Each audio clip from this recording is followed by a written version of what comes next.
Je suis arrivé à Nantes en 86-87. J'ai vécu à Nantes, je suis resté à Nantes. Je suis reparti en Martinique en 96 jusqu'en 2004. En 2004, je suis revenu à Nantes. Voilà, je suis venu à Nantes, j'ai bossé en boîte de nuit, agent de sécurité, et tout, voilà. L'alimentaire, quoi, en fait. Mais je faisais déjà des choses bizarroïdes parce que depuis très longtemps, depuis très jeune, je faisais déjà des trucs. Les gens me disaient, mais comment tu sais que j'ai mal là, ou voilà. En 2010, j'ai acheté un téléphone, j'ai mis le téléphone dans ma main, il n'y a plus de téléphone, 700 € dans la poubelle.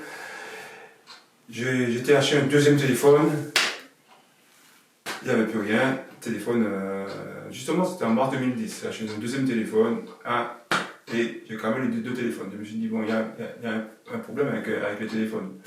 Bon, après, les copains m'ont dit, ouais, t'as acheté une nouvelle série, et dit, attends, deux fois j'achète deux téléphones, pas pareil, j'ai acheté un Nokia, j'ai acheté deux téléphones, pas. Bon, après, ça m'est passé sur la tête, j'ai fait autre chose, j'ai passé à autre chose et tout ça. Mais je faisais déjà des pensées, des prières pour les gens, mais quand on a un trop plein de magnétisme, ça fait mal, hein. Si je ne magnétise pas ou bien je ne fais pas circuler l'énergie qui est en moi, mais je sens les douleurs, je sens les courbatures, je sens. Voilà. Alors c'est pour ça que de temps en temps, on fait un soin gratuit. Je vais là, je fais circuler les énergies. Et bon, le trop plein d'énergie que j'ai, je secoue la main pour les éliminer. On peut tous faire des choses, mais spirituellement parlant, il faut que la personne y croie. Voilà. Je veux guérir un tel. J'ai la capacité, j'y vais. C'est pas pour dire est-ce que je peux, est-ce que je peux pas, est-ce que ça va marcher. Déjà, je dirais que le magnétiseur en lui-même, c'est pas lui qui guérit. On y a un lien entre la personne et l'univers. Après, le magnétiseur, il essaie de plus propre possible intérieurement et extérieurement pour permettre d'être un bon lien. Alors moi, je fais tout pour être un bon lien. C'est pour ça aussi que je suis passé à la nourriture pranique. C'est pour un super bon lien, pour plus de bien-être et que la guérison soit nettement plus fluide et plus nette en fin de compte. Voilà. Qu'est-ce que c'est la différence entre un magnétiseur et un biomagnétiseur? Alors le magnétiseur, il fait des soins normaux et tout, mais le biomagnétiseur, il fait des opérations énergétiques. C'est-à-dire, comme un chirurgien. Il a tout ce qu'il faut pour couper, piquer, des scalpels, il a des aspirateurs, il a tout. Quand on enlève, par exemple, on fait du biomagnétisme, on enlève de l'énergie usagée des gens, parce qu'il y a pas mal de personnes qui ont des énergies usagées, on a un aspirateur karmique. Et on branche sur la personne et puis on enlève l'énergie usagée. Et les gens ils ressentent. Les gens ils ressentent qu'ils sont nettement plus allergiques. Quand on branche un aspirateur karmique, la personne elle sent que l'énergie s'en va. La dernière que j'ai faite, la dame devait se faire opérer du genou. Ouais, du genou, oui. Et j'ai rencontré, pas de hasard, j'ai rencontré quelque part. Et j'ai dit, j'ai senti ce mal de genou, j'étais à Petit-Déj, j'ai dit, vous avez mal au genou? Il dit, oui, j'ai mal au genou, et tout ça, je dois me faire opérer dans 3 semaines. Ok, d'accord, j'ai dit, est-ce que je peux faire quelque chose pour vous? Il m'a dit oui. Il dit, ok, bon là, je ferme les yeux, j'ai pris un scalpel, j'ai coupé, j'ai ouvert, j'ai mis la main, j'ai enlevé un truc, j'ai enlevé tout ce qui est. J'ai refermé avec une huile, et le jour de l'opération, les chirurgiens ils font une radio, ils ont fait la radio, ils ont rien vu, et en fin de compte, la dame ne s'est pas fait opérer. Elle m'a dit, je refais du sport, je veux courir sans opération, sans. Voilà. C'est possible aussi de toutes ces choses bizarroïdes que. Même moi je trouve ça bizarroïde, que je sais plus ce que je fais. Alors, voilà. Quand la personne m'appelle le vendredi, Par exemple, rendez-vous lundi, 15 heures. Bon, ok. Le soin est déjà parti. Hein. Le fait que la personne pense à venir vous voir, le soin est parti déjà. La personne au téléphone me dit j'ai mal. J'ai dit vous avez mal à la cheville. Je prends le plus récent que j'ai eu. Hein. J'ai mal à la cheville, je ne peux pas marcher. Je suis en voiture, je ne peux pas vous répondre, je ne peux pas et tout. J'arrive chez moi, je vous appelle. Je rappelle, elle me dit je ne sais pas ce qui s'est passé, hein, mais je ne pouvais pas monter les escaliers. Je suis monté, je suis redescendu, je suis monté, je suis redescendu, je suis remonté, je suis redescendu. J'ai plus mal. Elle me dit vous habitez où? J'ai dit bon, j'habite 47 rue La Vachonnaire. La personne est venue, elle m'a fait le chèque, au revoir monsieur, et à bientôt. Point barre, et c'est terminé. Le fait qu'elle me paye, et je donne de l'énergie, c'est un échange. À l'époque, quand on revient 2000 ans en arrière, il y avait un échange d'énergie. La sorcière, parce que nous sommes des sorciers, il ne faut pas se mentir à soi-même. Hein. Les personnes qui veulent voir un sorcier, une sorcière dans la forêt, elle emmenait quelque chose. Elle emmenait des légumes, elle emmenait du poisson, elle emmenait quelque chose. Il y avait un échange d'énergie. Il y avait un échange. C'était pas je viens, je me fais soigner, je m'en vais. Non, c'est un échange. Au jour d'aujourd'hui, on n'est pas dans la forêt avec des petites cases et tout ça. Là. On est dans des appartements, il faut payer le loyer. Voilà. Est-ce que tu aurais des conseils à des gens qui pourraient regarder cette vidéo et sans forcément avoir besoin d'aller voir quelqu'un pour un soin, des petits conseils pour quand ils ont une douleur ou quand ils se sentent pas bien ou quand ils veulent se débarrasser d'une addiction? La personne, il faut que la personne se fasse confiance. Je suis, dire son nom et son prénom. Je suis telle personne. Si la personne prend la lumière, je suis et j'appelle la lumière. Voilà. Et la personne peut se frotter les mains. Hein. Vous allez voir, si vous vous frottez les mains, vous sentez une énergie au milieu, vous vous concentrez sur votre guérison et tout, et puis vous mettez votre main sur votre mal. Et puis bon voilà. Ou alors vous posez la question à votre mal. Qu'est-ce que tu veux me dire? Parce que le mal qui est là, c'est un message. Parce que chaque mot, qu'on dit, le mal a dit. C'est voilà. Souvent les gens ils ont mal au genou. Ils disent ouais j'ai mal au genou, je ne sais pas pourquoi. Mal au genou, ça veut dire peur d'avancer. Alors bon, maintenant vous vous connectez à la façon de marcher, de voir différemment les choses. Par exemple, la personne a mal au poumon ou bien et tout, ça veut dire la personne a peur de mourir. Chaque mot, anorexie par exemple, c'est vouloir mourir. La personne veut partir. Voilà. Est-ce qu'il faut obliger à cette personne de rester? Est-ce qu'il ne faut pas obliger cette personne laisser la personne partir? J'en sais rien. Elle est venue de ce propre gré ici, elle est venue se déplacer, elle est venue chez moi, elle est venue avec son mari, parfois elle dit à son mari on va chez Camille, et voilà. Si la personne quelque part, elle cherche un échappatoire.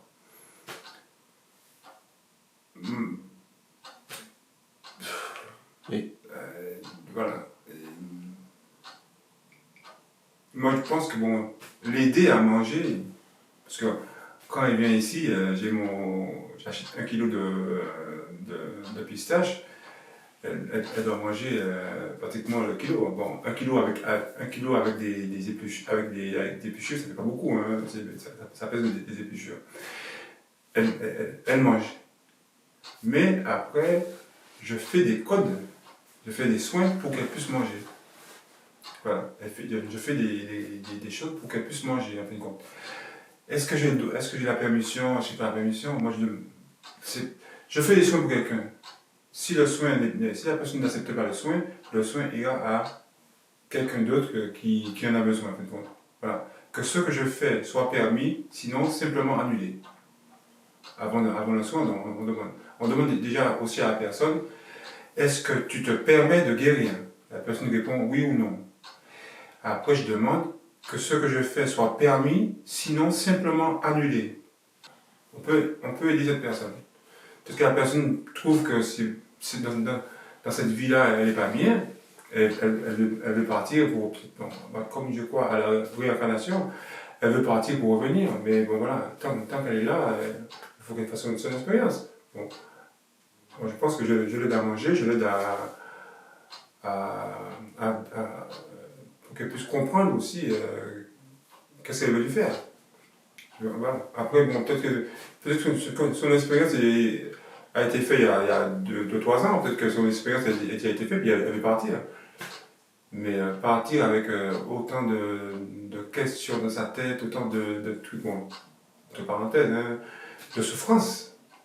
Moi, je pense que avant de partir, il faut que la personne se reconnecte à elle-même. On ne peut pas partir avec autant de souffrance comme ça. Voilà. Parce que sinon, on revient avec la même souffrance. Moi, je crois à la même incarnation. On revient avec la même souffrance. Alors, je l'aide à se reconnecter à elle-même pour quand elle revient, elle revient pas avec ces mêmes souffrances. Elle revient faire une vraie expérience. Pas partir avec. Voilà. C'est vrai que tu reçois aussi des gens chez toi. Oui. Est-ce que tu penses que ça peut poser problème des fois de retirer quelque chose à quelqu'un, le fait d'être... Je nettoie matin, midi et soir. Et ici, j'ai tout ce qu'il faut pour empêcher les énergies de rester. Mais parfois, ils restent. Après, je me réveille. Je fais une prière, je fais un soin, je nettoie ma maison, je nettoie énergétiquement. Je nettoie en fin de compte. Mais je nettoie. Le matin, j'allume de l'encens avec un charbon, parfois avec de la sauge. Je nettoie énergétiquement ma maison. Je nettoie ma maison. Voilà. Et c'est pour ça que je peux le faire. Et tout le monde peut nettoyer sa maison aussi. Énergétiquement, vous mettez du gros sel dans un verre, dans les quatre coins de la maison. Vous avez les coquilles Saint-Jacques qui enlèvent, vous avez les pierres qui empêchent. Voilà. Il y a plein de choses pour empêcher que les énergies nocives et négatives plus. Mais tout dépend aussi de la puissance de la chose qui est dans la maison. Parfois, quand c'est une dame qui est dans la maison, qui est alignée là, elle ne partira pas. Si vous ne donnez pas la permission, personne ne pourra écouter. Voilà.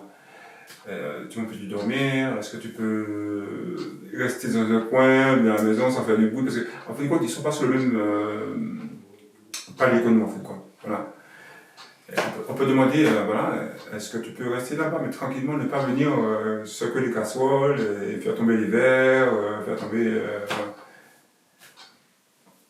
Ils peuvent comprendre. Il y en a qui sont tellement têtus, ou voilà, je suis chez moi, pourquoi tu viens ici? Ils ne savent pas qu'ils sont morts. Il y en a qui ne savent pas qu'ils sont morts. Et ils continuent à vivre dans la maison normalement, et puis ils peuvent, la porte est fermée, ils vont peut-être ouvrir la porte, et puis voir votre porte qui s'ouvre, mais il va passer à travers, ça va faire un bruit, ça va faire quelque chose. Voilà. De toute façon, on appelle de l'aide de Michael, c'est Michael et Métatron, Saint-Alphon, pour aider ces archanges, pour nous aider à faire monter cette énergie, ou bien la faire partir. On ne peut pas la chasser de la maison. Parce que si on la chasse de la maison, elle ira chez le voisin, elle ira chez la voisine, la personne va la chasser, et puis elle va revenir chez vous. Non, il faut vraiment la faire monter. On appelle qui il faut, on appelle Métatron, tout ça, les archanges, on appelle nos guides, pour permettre à cette entité de monter vers la lumière.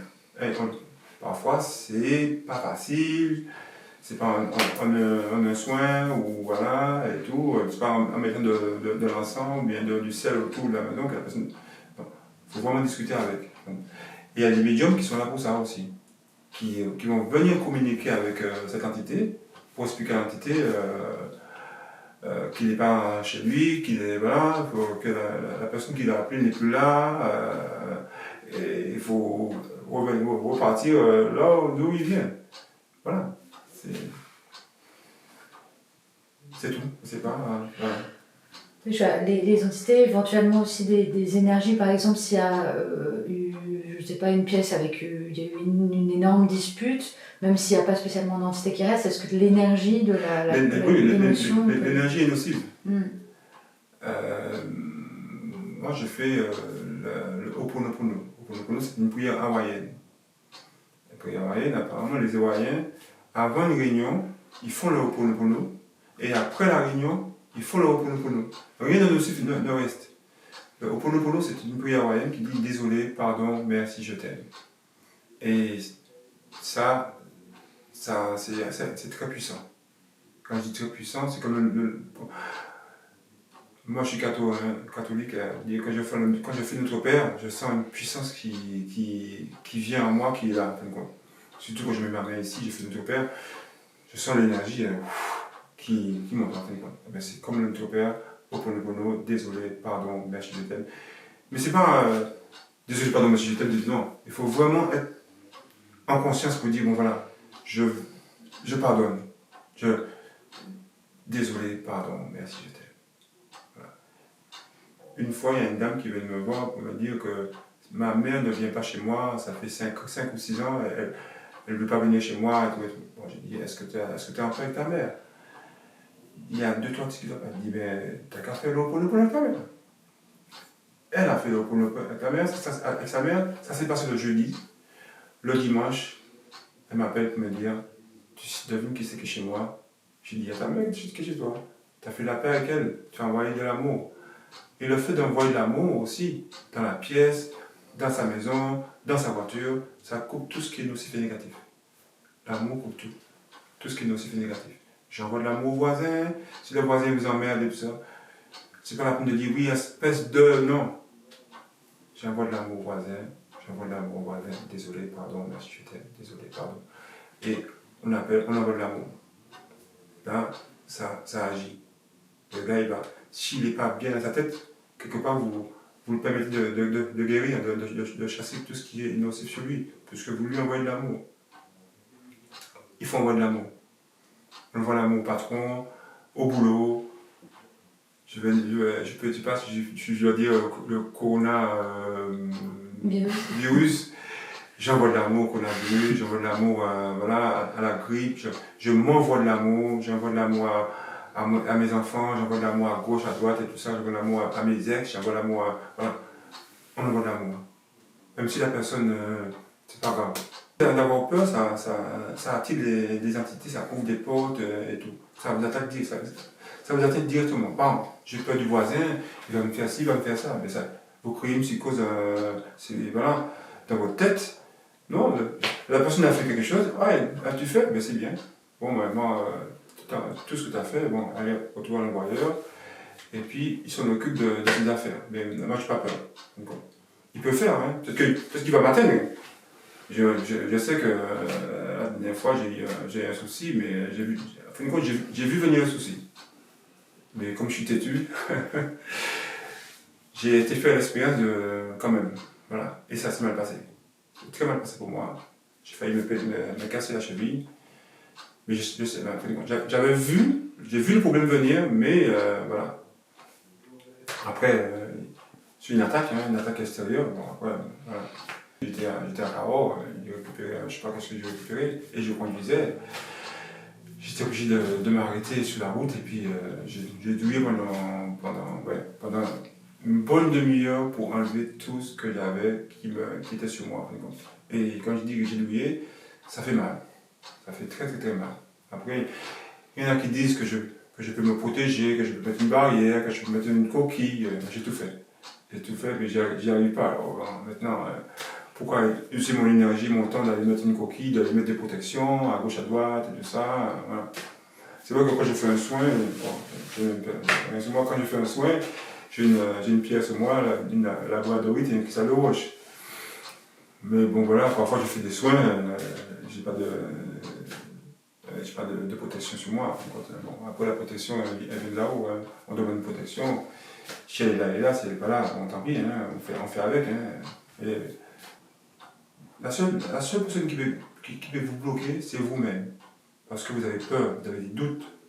Vous réfléchissez trop, vous dites, voilà, est-ce que, le temps que vous mettez, à chaque est-ce que vous dites, vous mettez une barrière. Et quand vous êtes connecté, vous dites, il y a toute cette barrière à enlever. Et oui, il y a toute cette barrière, c'est vous qui avez mis les barrières. Par votre peur, par vos doutes, par vos pensées. Souvent, les gens ils viennent ici, mais quelqu'un m'a mis quelque chose. J'ai dit non. Vous êtes mis quelque chose que je vais enlever. connectez-vous et enlevez ce que vous avez mis. Oui, mais je suis en colère, ma mère m'a fait ci, mon père m'a fait ça, mon frère m'a fait ci. Oui, et pourtant le frère n'a rien fait. Mais c'est la peur et puis la critique et tout ça, et ben, on va envoyer des pensées. Vous envoyez des pensées au voisin qui est super gentil, qui est super poli, qui est super spirituel. Mais ça va pas la peine, hein. C'est autre l'envoyeur. Vous envoyez une flèche, ça va tomber sur... et ça va revenir sur vous, parce que le gars, il n'a rien fait. Hein? Et comme je dis, quand on plante des oranges, on ne récolte pas des pommes. Voilà.